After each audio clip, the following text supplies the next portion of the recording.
तर नमस्कार मित्रांनो, मी अमर. स्वागत आहे सर्वांचंच आपल्या आवडत्या यूट्यूब चॅनलमध्ये.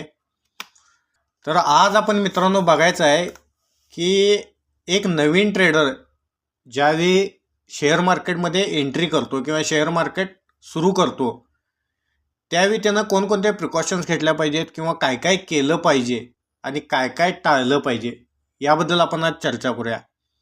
आपल्या यूट्यूब चॅनलचा हा उद्देश नाही की कोणती तरी एक स्ट्रॅटेजी टाकायची, त्यावर व्ह्यू मिळवायचे आणि यूट्यूब चॅनल मोठं करायचा, असा आपला काही उद्देश नाही. आपला उद्देश हा आहे की आपला मराठी बांधव जो शेअर मार्केटमध्ये काम करतोय किंवा नवीन येऊ इच्छितो त्याने बेसिकपासून सगळं नॉलेज घेतलं पाहिजे आणि त्या पद्धतीनंच आपले पुढे पुढे व्हिडिओ येत जातील. तर मित्रांनो, आज सुरुवात करूया.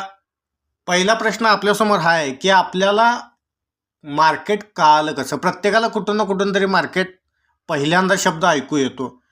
तर आपल्याला कुठून कळालं, तर आपल्या फ्रेंड सर्कल मधून कळालं असेल.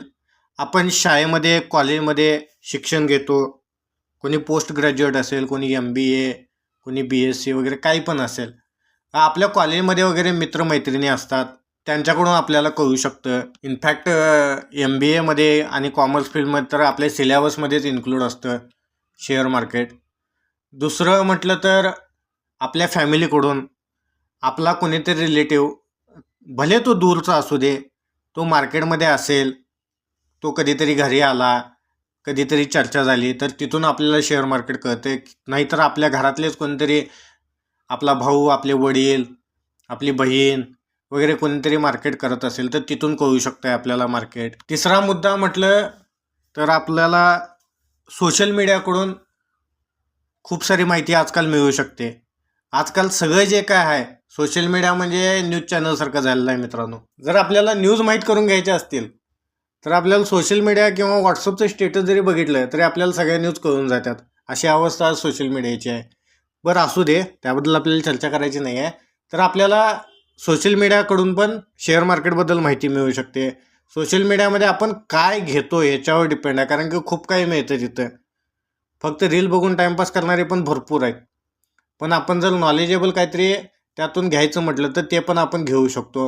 मग कुणाला सोशल मीडियामधून कळालं असेल शेअर मार्केटबद्दल. दुसरं म्हणजे जर आपल्या जवळपास कोणी शेअर मार्केटमध्ये असेल आणि तो चांगला वेल सेटल असेल शेअर मार्केटमध्ये आणि त्यातून त्यानं खूप काही कमवलं असेल तर त्याला बघून पण आपण इन्स्पायर होऊ शकतो. आता माझ्या बाबतीत बोलायचं झालं तर माझा एक मित्र आहे. आमची ओळख 10-11 वर्षापूर्वीची होती. त्यावेळी आम्ही एकत्र होतो एक वर्षभर एका ठिकाणी अभ्यास करायला. पण त्याच्यानंतर 7-8 वर्षानंतर त्याचा कॉन्टॅक्ट झाला. 7-8 वर्षाचा गॅप पडला मध्ये. त्याच्यानंतर बघतोय तर मित्र शेअर मार्केटमध्ये वेल सेटल होता आणि त्यानं खूप काही कमवलं होतं. त्यावेळी आमची ओळख झाली. मग मी तिथून इन्स्पायर झालो आहे. पर्सनली सांगायचं झालं तर असं कुणी असेल आपल्या आसपास तर तिथून पण आपल्याला मोटिवेशन मिळू शकतं शेअर मार्केटसाठी. मग तुमची सुरुवात कशी झाली किंवा तुम्हाला शेअर मार्केट कुठून कळालं हे कमेंट बॉक्समध्ये नक्की शेअर करा. तर आता आपण मेन विषयाकडे वळूया. आता शेअर मार्केटमध्ये नवीन ट्रेडरने सुरुवात कशी करायची ह्याबद्दल आपण थोडंसं चर्चा करूया.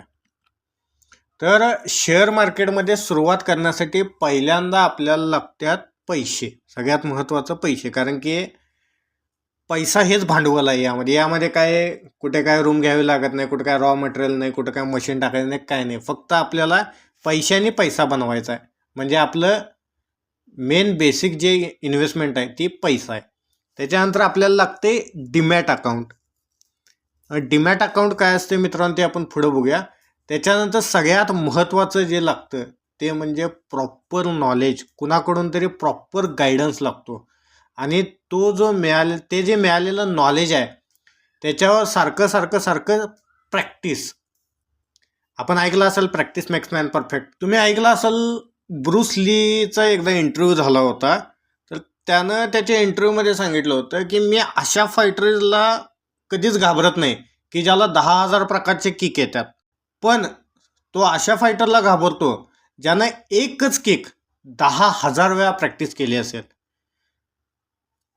तर प्रॅक्टिस ही प्रत्येक फील्डमध्ये इम्पॉर्टंट असते आणि आपल्या शेअर मार्केटमध्ये तर प्रॅक्टिस खूप इम्पॉर्टंट आहे.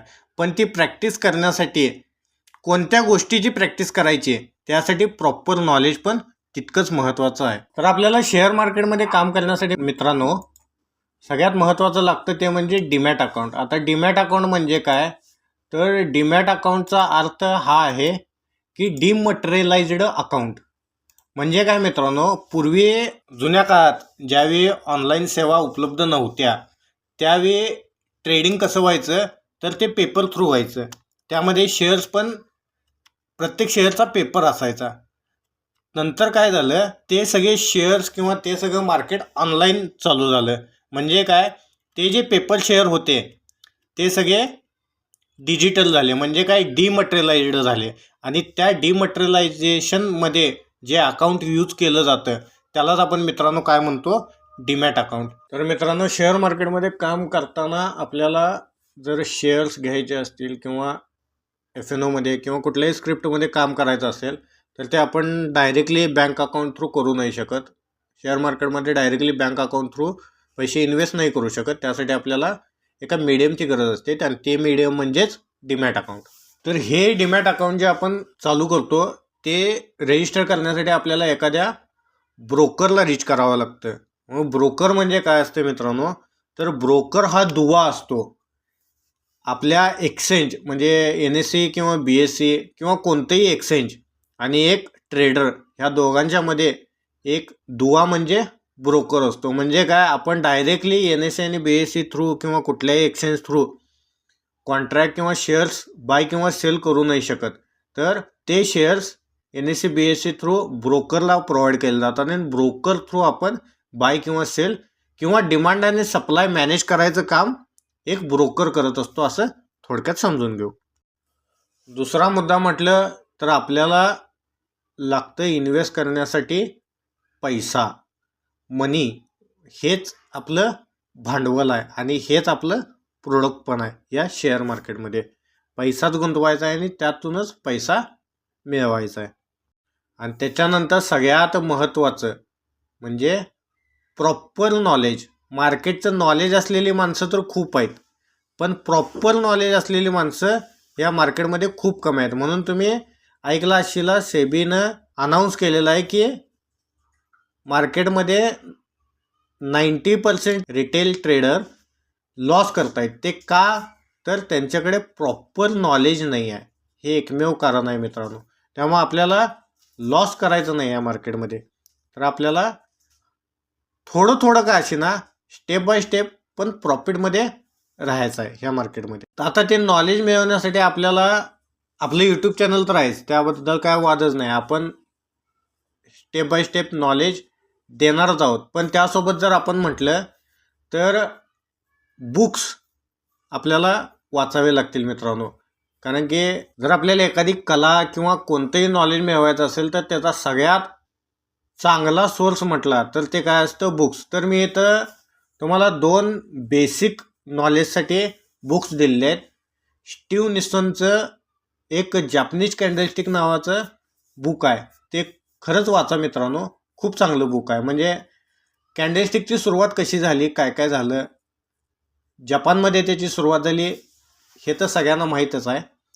पण त्या कॅन्डलस्टिकचा यूज त्यांनी कसा केला आणि कॅन्डलस्टिक आपल्याला नेमकं काय सांगतात हे या बुकमध्ये दिलेलं आहे मित्रांनो. Japanese candlestick charting technique. आणि दुसरं म्हटलं तर ट्रेडिंग इन झोन, या मार्क डग्लसचं जे बुक आहे ट्रेडिंग इन झोन, यामध्ये ट्रेडरची सायकॉलॉजी खूप चांगल्या पद्धतीने एक्सप्लेन केलेली आहे. हे पण तुम्ही वाचू शकताय. म्हणजे मला वाटतं एका ट्रेडरनं हे वाचलंच पाहिजे चांगल्या सायकॉलॉजीनं ट्रेड करण्यासाठी. आणि त्याच्यानंतर प्रॅक्टिस. तर प्रॅक्टिस कशावर करायची आहे, आता तर डिजिटल वर्ल्डमध्ये आपल्याला चार्ट कुठूनही इझिली अवेलेबल होतात. तर मी एक स्क्रीनशॉट दाखवलेला आहे. हा स्क्रीनशॉट आहे ट्रेडिंग व्ह्यूचा. ही फ्री वेबसाईट आहे. ह्याच्यावर तुम्ही कुठल्याही म्हणजे फॉरेक्स मार्केट असू दे, इंडियन मार्केट असू दे, कुठलाही चार्ट तुम्ही बघू शकताय. यामध्ये तुम्ही प्रॅक्टिस करू शकताय. तर मित्रांनो जे नवीन ट्रेडर आहेत ज्यांना मार्केटबद्दल काहीच माहीत नाही त्यांच्यासाठी मी एक सजेशन देतो की या ट्रेडिंग व्ह्यूच्या वेबसाईटला व्हिजिट करा आणि त्यामध्ये कोणताही तुम्हाला जो आवडतो तो चार्ट ओपन करा आणि फक्त कॅन्डलस्टिक कशा तयार होतात, कशी मुवमेंट होते हे फक्त बघा.